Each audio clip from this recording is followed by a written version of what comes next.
शुभकार्याच्या घरात रक्तरंजित थरार. युवकांवर लाठ्याकाठ्यांनी जबरदस्त प्राणघातक हमला. युवकांची प्रकृती गंभीर.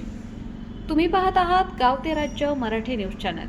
नाशिक जिल्ह्यातील नांदगाव तालुक्यातील चिंचविहिरी तांडा येथील संशयित आरोपी हे भयंकर स्वरूपात भांडण करत असल्याने जखमी अतुल बळीराम म्हस्के हे समजावून सांगण्यासाठी गेले असता आरोपी समीर दशरथ मोरे, संदीप दशरथ मोरे, सचिन भास्कर बिडे, रोहित बाळू मोरे यांनी लाठ्याकाठ्या गजाच्या साह्याने जखमी अतुल बळीराम म्हस्के यांच्यावर प्राणघातक हमला चढवत जीवे मारण्याचा प्रयत्न केल्याप्रकरणी नांदगाव पोलीस ठाण्यात गुन्हा रजिस्टर नंबर 250/2026 भारतीय न्यायसंहिता कलम 109, 11, 8, 1, 115(2), 351(2), 351(3), 352 आणि 3(5) अंतर्गत समीर दशरथ मोरे, संदीप दशरथ मोरे, सचिन भास्कर बिडे, रोहित बाळू पवार यांच्या विरोधात नांदगाव पोलीस ठाण्यात गुन्हा दाखल करण्यात आला आहे.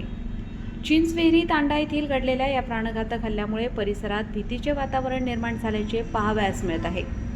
जखमींच्या नातेवाईकांना जोरदार मागणी करत आरोपी हे मोकाट फिरत आहेत असून त्यांना त्वरित अटक करण्याची मागणी केली आहे.